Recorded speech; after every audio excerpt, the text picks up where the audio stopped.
Welcome back to the channel. Today we are explore how to design a 3D map in Photoshop. Open Photoshop and create a new canvas. Import your map image in high resolution. Use the pen tool or magic wand tool to select the map area. Press Ctrl+J to copy the selection onto a new layer. Go to the edit transform perspective to hit the map. Duplicate the map layer and move it slightly downward.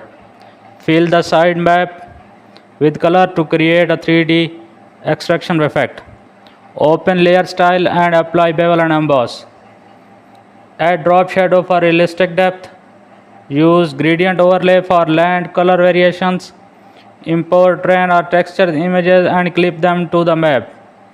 Paint highlights and shadows with a soft brush tool. Add pins, markers or labels for key locations. Apply